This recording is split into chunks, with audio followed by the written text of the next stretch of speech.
Love, Death and Robots. The title sounds simple, but the show? Not even close. At first glance, it feels random. One moment you're watching three innocent-looking robots asking, what did humans do with these things? They bounced them. And the next, you've got cats fighting the literal devil. That's the kind of show this is. But here's the thing. Love, Death and Robots isn't one story. It's an anthology. Every episode is completely different. New characters, new worlds, new animation styles. Some are funny, some are disturbing, and some hit way deeper than you expect. Even Netflix couldn't decide on the order and reshuffled episodes in some seasons. But today, we're going back to the original release order, episode by episode. Sonny's Edge. We start in a dark, cyberpunk version of London, where underground arenas host brutal beast fights. These aren't normal animals. They're genetically engineered monsters controlled by human pilots. Our main fighter, Sonny, is undefeated, cold, focused, and ruthless. Before her next match, a rich scumbag named Dicko tries to bribe her into throwing the fight. She shuts him down immediately. But there's more to Sonny than just skill. Her team reveals she was once attacked and nearly killed by a gang. Ever since then, she's been unstoppable, channeling her trauma into pure dominance. After a savage fight, she wins again. But the night isn't over. Jennifer, Dicko's partner, approaches Sonny, acting friendly, even seductive. Then suddenly, she transforms into a monster and kills her. Except, she didn't. The real twist? Sonny isn't the human body. Her consciousness was transferred into the beast long ago. The human version was just a puppet, a decoy. And now, with the truth revealed, Sonny's monster form turns on them. This time, she's not fighting for sport. She's hunting. 3 robots. Now we jump into something completely different. A post-apocalyptic Earth. Humanity is gone. And walking through the ruins? 3 robots, on vacation. They explore human civilization like tourists, visiting restaurants, basketball courts, and museums. But they don't understand anything. Every object confuses them. Every concept feels alien. They debate what caused humanity's downfall. Was it pollution, war, stupidity, or cats?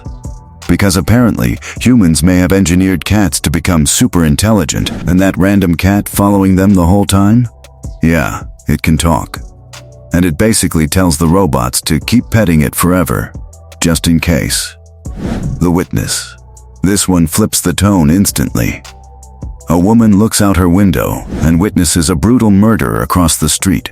Worse, the killer sees her. Now she's running. Through neon-lit streets, crowded clubs, and empty apartments, he chases her non-stop. The tension builds until she finally turns the tables, grabs a gun, and kills him. Relief for a second. Then, she looks out the window and sees him again, alive, watching her. Same moment, same place. She realizes the nightmare, she's trapped in a time loop, and no matter what she does, it just resets. Suits, we move to a quiet rural farm. Hank and his wife Beth live a simple life, until an alarm goes off. There's a breach on their land. Hank suits up in a massive mech and heads out, only to discover alien creatures pouring through a portal. He handles the first wave. But then more portals open. Thousands of creatures. Beth calls for backup. Neighbors arrive in their own mech suits, ready to fight. But it's not enough. The battle turns chaotic. One of their allies sacrifices himself. The creatures keep coming. Just when it seems hopeless, Beth activates a massive turret, helping Hank take down a giant alien beast. By morning, they survive. But as the camera zooms out, we see the truth. Their entire planet is covered in domes. This isn't over. It's just another day. Sucker of Souls. A group of explorers enters an ancient cave. Inside, they find strange symbols and accidentally awakens something ancient. Dracula. And he's not the charming kind. He tears through the group instantly. The survivors scramble to escape, learning one strange detail: Dracula is afraid of cats. Armed with guns, explosives, and a few unexpected feline distractions, they fight their way out. But not everyone makes it. When the yogurt took over. This one sounds ridiculous, and it is. Scientists accidentally create sentient yogurt. Within hours, it becomes smarter than every human alive. It offers to fix the global economy, but only if it's put in charge. Desperate, humanity agrees. And somehow, it works. The yogurt stabilizes everything. No wars, no chaos, no economic collapse. For the first time, the world is peaceful. Then one day, the yogurt leaves Earth. It builds rockets and disappears into space, abandoning humanity completely. Apparently, even yogurt gets tired of us. Beyond the Aquila Rift, a space crew wakes up from hypersleep. But something's wrong. They're way off course. They arrive at a strange station run by a woman from the captain's past. At first, it feels comforting, familiar. But slowly, cracks begin to show. One crew member panics, insisting none of this is real. And she's right. The truth is horrifying. They're not at a station. They're trapped in an alien web, their real bodies slowly dying. Everything around them, the environment, the woman, the conversations, it's all a simulation. A lie designed to keep them calm. Until the end. Good hunting. In ancient China, a spirit hunter and his son track magical creatures. One of them, a fox spirit, escapes. Years pass. Technology takes over. Magic fades. The fox spirit loses her power and is forced into a brutal new world. Eventually, she's captured and turned into a machine. But she doesn't stay a victim. With help, she rebuilds herself, becoming something new. Part human, part machine, part spirit. And she uses that power for revenge.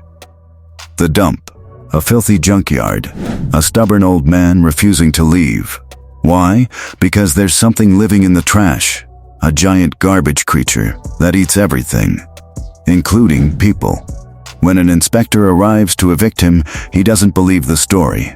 That is, until it's too late. Shapeshifters. In a military setting, two soldiers hide a secret. They're werewolves. They're stronger, faster, better than everyone else, but they're treated like animals, outcasts. When one of them is killed during a mission, the other hunts down those responsible. He gets his revenge. But even after everything, he's still seen as nothing more than a monster. Helping hand.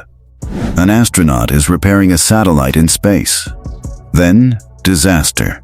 A small piece of debris hits her suit, sending her drifting away. She has minutes of oxygen left. No rescue is coming, so she does the impossible. She uses whatever she has, even parts of her own body, to propel herself back toward safety. It's brutal. It's desperate. But somehow, she survives. And that's just a fraction of what Love, Death and Robots throws at you. Ghosts swimming through deserts. Civilizations evolving inside refrigerators. Immortal beings searching for meaning. And tiny worlds destroyed in seconds. Every episode feels like a new experiment. Some make you laugh. Some leave you uncomfortable. And some stay in your mind long after they're over. That's what makes this show different. It doesn't follow rules. It doesn't stick to one tone. It just tells stories. Wild, creative, sometimes insane stories, and lets you experience them. And honestly, that's what makes it unforgettable.